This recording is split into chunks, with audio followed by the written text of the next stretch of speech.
everyone! Hola a todos! My name is Mr. P y juntos vamos a aprender a hablar en inglés. Hoy vamos a hablar de un tema muy divertido en inglés.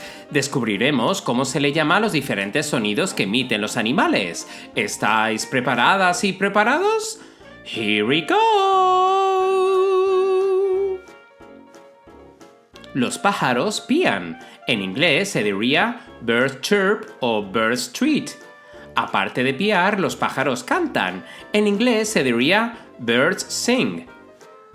Veamos los sonidos que hacen algunas aves específicamente. Las gaviotas graznan. En inglés se diría seagulls squawk. Las palomas arrullan. En inglés se diría doves coo. Los patos graznan. En inglés se diría ducks quack. Los pavos gluglutean. En inglés se diría turkeys gobble. Las gallinas cacarean. En inglés se diría hens cluck. Sigamos viendo otros animales. Las abejas zumban. En inglés se diría bees buzz. Los gatos maullan. En inglés se diría cats meow. Aparte de maullar, los gatos también ronronean, que en inglés se diría cats purr.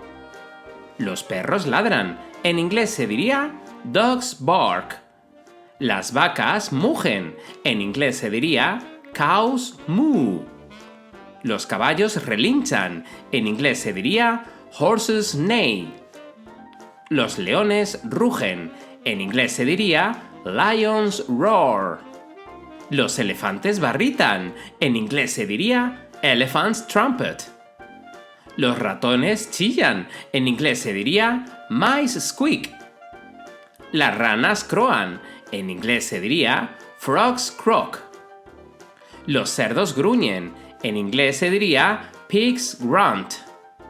Las ovejas balan. En inglés se diría sheep bleat.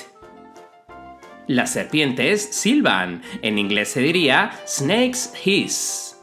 Los lobos aúllan. En inglés se diría wolves howl. Y esto ha sido todo. ¿A qué ha sido divertido? ¿Conoces más sonidos que hacen los animales? Antes de irme quiero mandar un saludo a Lucas, Benjamín y Pedro de Chile. ¡Hello! Os mando a los tres un abrazo enorme. No os olvidéis de darle al like y suscribiros a mi canal. Con ese pequeño gesto hacéis que este proyecto siga creciendo y que llegue a más estudiantes de inglés como vosotros. ¡Nos vemos muy pronto! ¡Bye, bye!